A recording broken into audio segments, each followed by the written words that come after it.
The final episode of One Punch Man Season 3 gave us something we honestly didn't expect. The last episode had the best animation in the entire season, and the final 3 minutes especially had everyone's jaws on the floor. After weeks of weak and inconsistent animation, seeing such smooth, fluid action at the very end completely shocked the fanbase.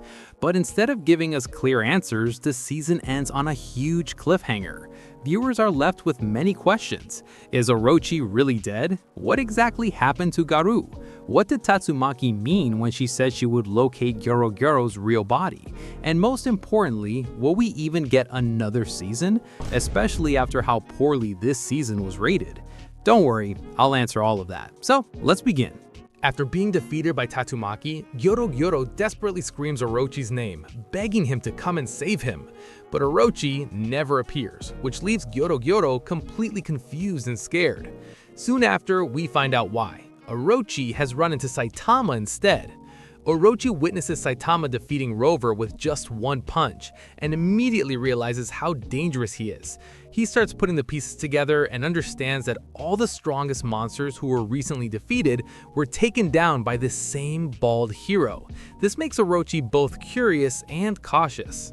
Orochi then tries to introduce himself in a dramatic way, but Saitama cuts him off halfway and bluntly says he's not interested. This leads to some short trash talk between the two, showing the clear difference in their personalities. Soon after, the fight begins. Orochi fires a massive beam of fire, powerful enough to destroy everything in its path. However, Saitama comes out completely unharmed. What really stood out in this scene was the animation. Saitama runs straight through the debris with incredible speed and fluid movement. Honestly, this moment was shocking because, as you know, this season had been kind of frameless, so seeing such a well-animated sequence really blew my mind. As expected, the fight doesn't last long. Saitama ends it with a single punch, completely destroying Orochi. In his final moments, Orochi's remains say that this is what true fear feels like. The episode then cuts to Garou, who is shown chained up and defeated, and the season ends right there, leaving viewers waiting for what comes next. So as you can see, the season clearly ends on a cliffhanger. Because of that, fans were left with a lot of questions like, is Orochi still alive? What has happened to Garou? When Tatsumaki said she would locate Gyoro Gyoro's real body, what does she mean by that? And finally, will we get another season, especially after how badly this season was received? Let's go through these one by one. Is Orochi still alive? Yes, Orochi is actually still alive. What Saitama destroyed at the end was not Orochi's complete body. The remains we saw were actually Orochi's heart. Orochi has an insane ability that allows him to survive and evolve even after taking massive damage. From this point onward, Orochi will begin fusing with other monsters that he can trap and absorb. By doing this, he continues to grow stronger and stronger. There's actually more to Orochi's survival and evolution than this, but if I go any deeper, it would turn into a major spoiler. So for now, just know that Orochi is far from finished. Gyoro Gyoro's real body explained. At the end, after defeating Gyoro Gyoro, Tatsumaki says that she needs to locate his real body. So what does that mean? The monster form we see as Gyoro Gyoro is not actually his real body. In reality, Gyoro Gyoro is nothing more than a puppet.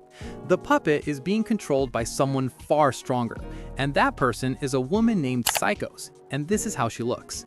I bet your excitement for another season just went up. I don't blame you. Anyways, Gyoro Gyoro was never the true leader of the Monster Association. Psykos used her immense psychic powers to create and remotely control the Gyoro Gyoro puppet. This allowed her to stay hidden while still leading the Monster Association, manipulating monsters and even directly confronting heroes like Tatsumaki. While Gyoro Gyoro looked like a beanbag, Psycho's real form is actually human and honestly very beautiful. What happened to Garou? In the final scene, we see Garou chained up, and many viewers were confused about what this means. So here's the thing. After being defeated by Orochi earlier, Garou is captured and chained by Gyoro Gyoro, or more accurately, Psykos. Psykos has always believed that Garou has a potential to become something even greater than Orochi. She sees Garou as a perfect vessel, someone who can surpass all monsters and evolve into an insanely powerful being. Because of this belief, Garou is chained up and used for experimentation. Whether Psycho succeeds in turning Garou into what she wants him to be, I won't say. It's a minor spoiler, but still a spoiler. Now for the most important question. After the horrible animation quality throughout most of Season 3, will we actually get another season? The answer is yes. One Punch Man Season 3 Part 2 has already been confirmed and it is scheduled to release in 2027. The series will remain under the same studio, but a new director has been assigned. So is that a good thing or a bad thing? Honestly, it can go either way. On one hand, the fact that it's releasing in 2027 means the studio is taking a longer production time, which is usually a good sign. On top of that, the final episode's stellar animation proves that the studio can deliver quality when they really try. On the other hand, there's still a chance we might get the same low-quality animation we saw for most of this season. Personally, I'm hopeful, but that's just speculation. So yeah, that's the ending of One Punch Man Season 3.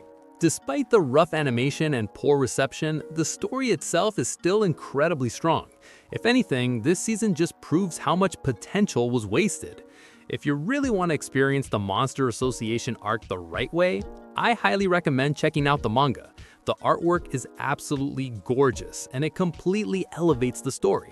I've actually made a 1-hour video where I fully explain the entire Monster Association arc in detail using the manga panels. If you want to re-experience the story properly, make sure to check that video out.